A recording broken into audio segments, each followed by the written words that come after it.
I dërguari Allahu sallallahu alaihi wasallam thotë, çdo nyje e trupit të njeriut ka për detyrë që për të jepet një sadaka, të jepet një lëmosh. Për çdo nyje që ne kemi në trup, për çdo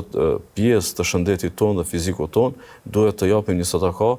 për ta shpaguar vlerën e saj, do thotë përpara Allahut subhanahu wa taala. Dhe i dërguari Allahu sallallahu alaihi wasallam pastaj neve na lehtëson duke na thjeshtësuar se si mund të bëjmë sadaka të shumta për të ardhur deri te ky shpagim i gjithë nyjeve që i kemi në trup, thotë të pajtosh dy veta është thotë sadaka, ti ndihmosh një njeriu në kafshën e tij, thotë është sadaka,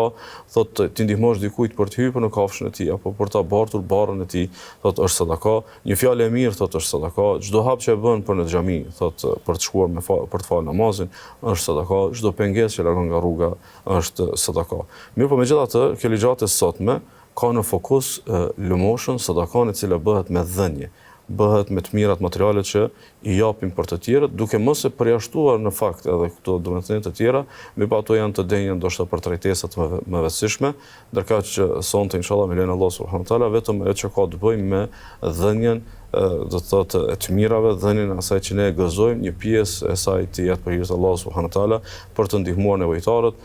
për të ndihmuar njerëzit në hall, për të ndihmuar njerëzit e zhytur në borxhe, për të ndihmuar njerëzit të cilët kanë brenga, për të ndihmuar një nxënës të dijes, për të ndihmuar një student, për të ndihmuar dikë në moshë, për të ndihmuar dikë që i mungon kujdesi i të tjerëve, do thotë për të ndihmuar të tjerë të cilët në të vërtetë për të jetuar një jetë të mirë dhe optimale duhet të gëzonin ato të mira, mirë po nuk i gëzojnë dhe rrëdhëmisht të tjerët duhet të kujtohen për ta.